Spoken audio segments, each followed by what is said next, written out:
Yes. Finally, we have information about the upcoming update for Crow Castle. It's currently on the beta test server, so everything you will see in here will be recorded on the beta test server. And, well, as you can see, we are getting a new boss, a new dragon-type boss called the Ancient Dragon, who is, well, really hard one to kill. We'll dig into him a little bit more just in a second. There's a bunch of things coming up, so we'll go through everything. What are going to be changing? What are we going to be getting during this video? We're going to be getting new heroes, new leader, new colonies, new items, quality of life changes, and also one of my ideas got at least kind of got through into the game itself, so let's go through that as well. So let's get started. First of all, the new heroes. Well, we now have a confirmation that Ignis will be a fire-type bow user hero who uses area skill damage line. So we finally have someone who can use area skill damage line in bows as well. Unfortunately, he won't be a great fire boss killer as many of you probably hoped. But at least we are getting finally someone who can make use of the area skill damage line. Her skills are, well, her basic attack is an exploding arrow that deals some area damage to enemies, and also her skill is to fire arrows to the sky and then they will fall on the enemies. On my very fast initial tests, she seems to be doing pretty decent damage, not enough to be replacing Goblin potentially, but definitely she will be doing some damage. She can make use of both area skill damage line as red line and also +1 arrow red line, so it definitely requires a lot of more testing to figure out, well, for all of these new units it will require a lot of more testing, more in-depth testing to see what they are actually capable of, but at least she won't be completely used as it seems for now. Tinker, on the other hand, will be a poison-type hammer-wielding hero, so finally we also have a poison hammer hero in the game. He will also be affected by area skill damage line as well, and he seems to be really up-to-date with modern warfare as he uses drones as his skill attack, so he summons drones that will then home to the enemy and deal some area damage to the enemies. And he did also, based on the very initial tests, he seems to be able to do really decent damage, even better than Ignis probably at this point, and also he seems to have really decent boss damage potentially as well.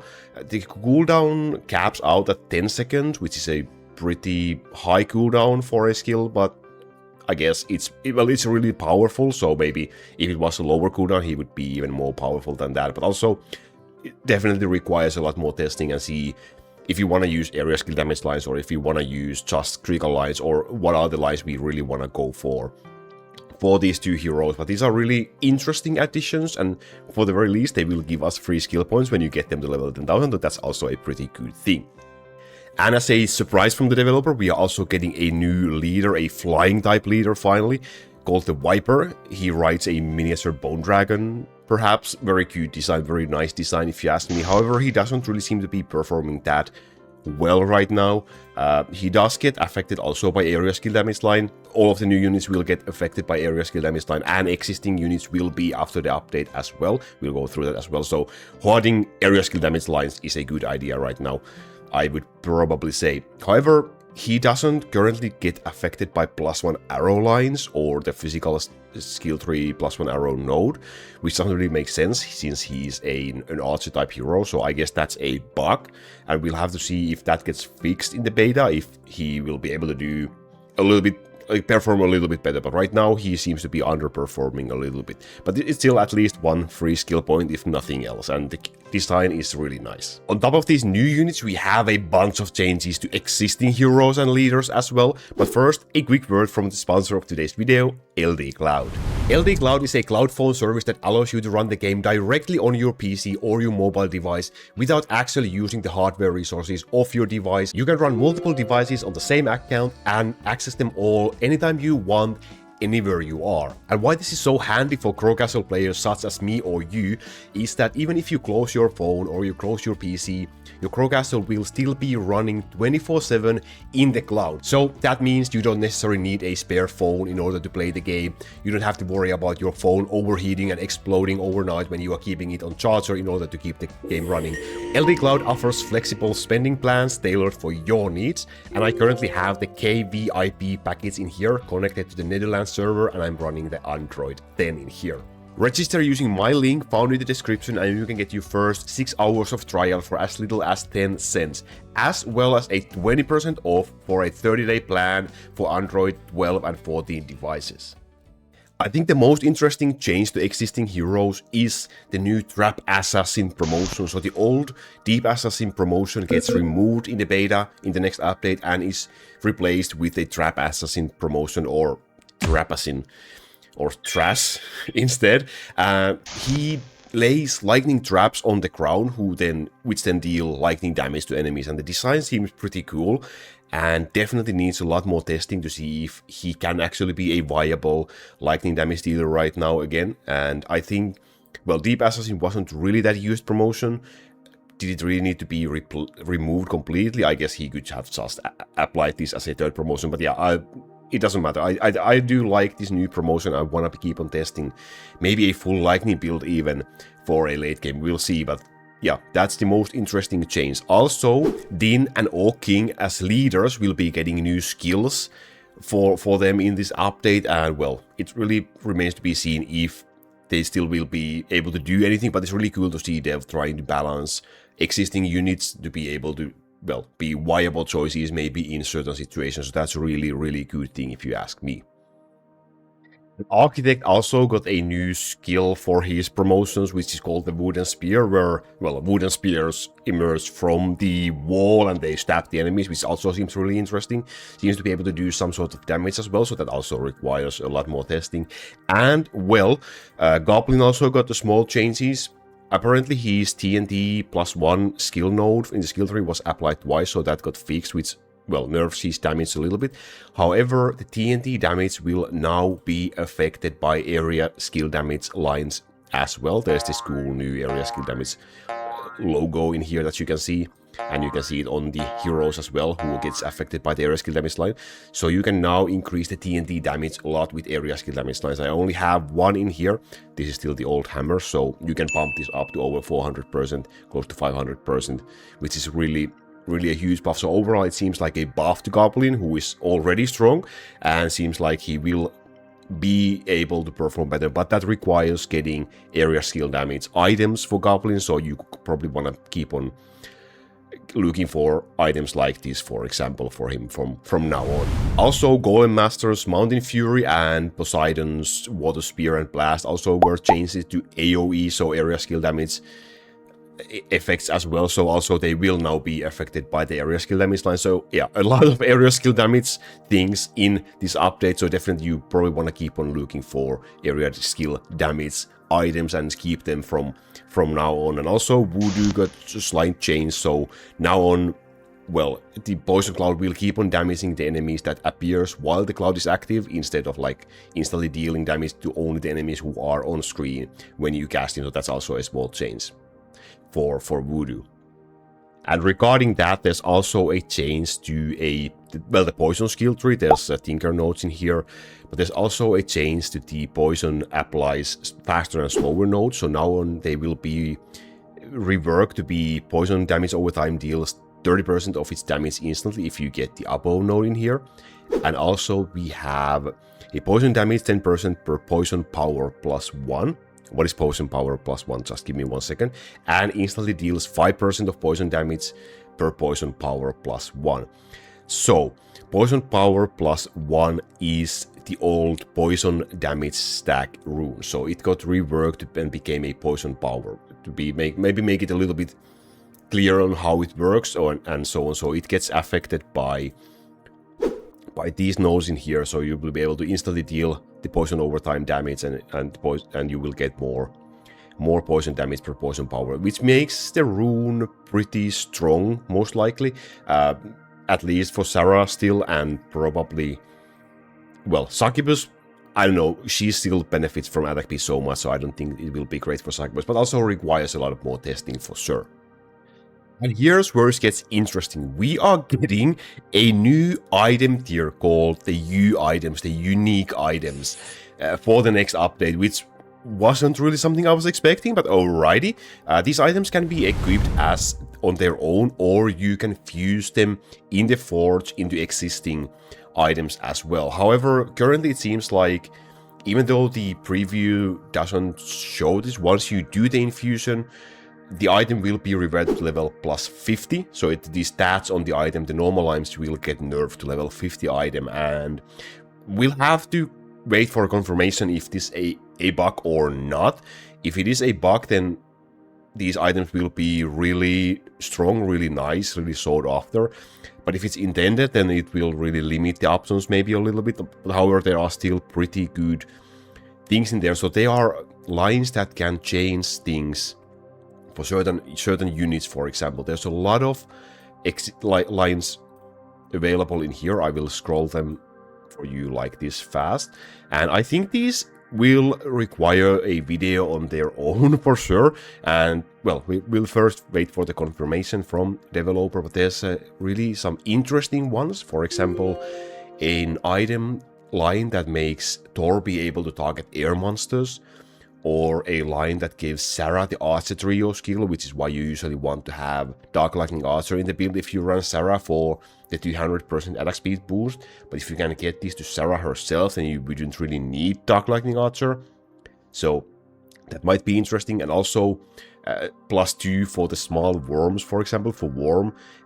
Infusing this into your Worms accessory will give you a nice family of wiping worms. So 2 more worms, but small worms potentially, which can be really huge. Even with the +50 nerf, this should be good ones. So there's really some interesting ones in here, but definitely needs some sort of well, testing for sure and figuring out which are actually good. There's also one that gives Ice Sorcerers, Blizzard's air damage as well, which can be used at 100% extra air damage and so on. These items, you normally won't be seeing this. We know this is for the beta only, but once you get them as a drop, they will look like this. And then you can salvage. Yeah, salvage, not math anymore. Some of the, well, the fonts got changed and some of the text got changed as well. A little bit more of that in just a moment. They look like this. If you destroy them, you will get 5 L dust from them. So no new dust. They cannot be crafted from the forge. They cannot be, at least for now, like there's no option for them in the forge. There's only the infuse option. And also, at least in here in beta right now, they cannot be opened with item boxes either, so they seem to be only coming from the new dragon, which is really tough one to crack, because this dragon has about 125 times the HP of Bone Dragon, so that's a huge increase, and he deals enormous amount of damage. And well, it just seems to be, well, for the real end game players. Like right now, without any changes, it takes me over 1 minute to kill this dragon if I try. So yeah, I'll definitely have to see. I don't know why the normal breath attack is still green. Maybe that should be blue as well. But the animations are really cool, especially the new I'm firing my laser animation, which you probably can see soon, hopefully. It looks really neat. Otherwise, these other attacks are the same as Bone Dragon, I believe. Like this one, for example. But the design seems, well, it seems like a Bone Dragon 2.0 or Bone Dragon gone through an AI program. But anyway, it's pretty neat. I would wanted something else than Dragon, but yeah, I'll take Ancient Dragon for sure. But however, it has enormous amount of damage, and realistically, there won't be that many players who can currently beat this dragon if nothing is changed. So we'll have to see and, well, wait if any changes come through. One of the things making the kill time longer is that Bone Dragon and Ancient Dragon, these two dragons, after the update, will be considered flying type units. So they will be flying units, means, well, flying damage should work on them. Lightning units should get a boost against them since they deal extra damage against flying monsters. However, that means that a unit that are not able to hit flying monsters cannot hit Bone Dragon and Ancient Dragon. That means Sara as a leader or the worms, they do not hit the Ancient Dragon at all. So that's two huge boss damage dealers currently not be able to deal damage to the Ancient Dragon or the Bone Dragon after this update. So that's also something we need to wait for a confirmation if that is intended or if that is a bug. So are the dragons just supposed to be affected by air damage lines? Here we see this new animation. This looks so freaking cool. I like that laser animation so much. That's so cool. So is it a bug or intended feature that the ground units cannot hit these two dragons? Because if it's intended, then that will for sure require some changes to be made to the builds, because Sara will not be that great anymore, and Worms won't be great for boss damage as well at that point. But yeah, the dragon seems cool. The dragon seems tough, and well, we wanted a tough dragon. So that's a nice thing. The items on a base have, I think, 1% drop rate.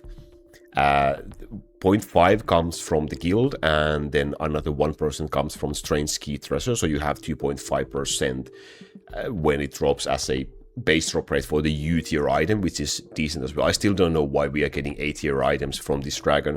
That doesn't really make any sense, but it is what it is. The defense is 5 million, the start defense on this ancient dragon. But that is not the extent of all new things we are getting, because we are getting a new colony world, the elf colonies. So a new colony world as well, finally a new boss, a new colony world. Wow, what is this? There's a bunch of new colonies to be conquered, and conquering them will give your towers damage buffs like attack speed, more damage, and so on, similar to as how hell colonies give you town archers buff. So this will buff your towers a little bit once you clear them. They range from, well, like 150,000 defense or so up to 2.9 million defense. So this would be the hardest elf colony to beat. And once you beat it, well, you probably didn't see, but there's some elves standing on top of the castle. You will get a small buff for your towers. So these are pretty nice and cool things. Let's see if we can make a little bit. So here we go. So you can see a couple of elf ladies. I hope they're ladies. Shooting at you. So pretty similar design as to other colonies as well. And yes, conquering the whole world will give you 1 extra skill points as well. So we are getting basically 4 new skill points with this update, which is also pretty huge for mid-game players as well. So that's also a nice thing to have. And also, the two colonies in the center in here at the bottom of this tree currently, when you beat these, the Strange Key Treasure that affects our dragon hunting will get upgraded. And this is where my idea comes through. So let's go and see the Strange Key Treasure. So once you conquer those 2 colonies, your Strange Key Treasure will be able to collect the dragon souls, starting from Red Dragon and going all the way to the Ancient Dragon. And you will have to defeat 10,000 of each dragon to collect upgrade the dragon, the Strange Key Treasure, and you will get 0.1% increased drop rate for the dragon best tier item drop rate. So we'll get 0.1% increase to the amount of the top tier item from dragons once you, from each of these 5 dragons that you defeat 10,000 of them. So my initial idea from the developer looked like the one you see in here. So I think it's pretty similar design. Well, the official design looks a lot more cleaner than mine, but I'm really happy and satisfied to see that I am actually being able to success something that will actually likely be going through, and that's really neat thing. And well, increased drop rate is a great thing. However, having to defeat 10,000 Red Dragon just for the drop rate boost seems a little bit excessive, if you ask me. So I would rather have them all maybe combined into one, or just have a lower requirement for the lower dragons and then have a higher requirement for Bone Dragon, for example. It could be definitely be higher than 10,000 kills for a Bone Dragon, if you ask me. But yeah, definitely a cool thing. And also, well, anything that boosts our drop rates is something we want. So we want to be rewarded from our farming. So that's a cool, really cool thing in the new update. And even after all of this, we still have a bunch of quality of life changes. One of the interesting things is that you can now have a language translation. If this makes it to the real servers, you can edit the translations on your own. So if you don't feel like some term is correct, you can just edit whatever you really want. That also means that if you want to make Succubus your waifu, that's also now possible. So it really opens up a lot of possibilities, I would say. I'm not really sure where the translation thing comes from, but yeah, it's an, well, unexpected surprise, but we'll take it, I suppose. So you can rename basically everything, any translation. So if you don't like the new salvage text, you can just change it to math again for the item, for salvaging the items, and so on. So that's also a quality of life change, I guess. And then we will have in the inventory slot, you will be able to see how many of each items you have And what is the maximum capacity? So the maximum is 200 for items and separate 200 for runes as well. That's also a nice quality of life change.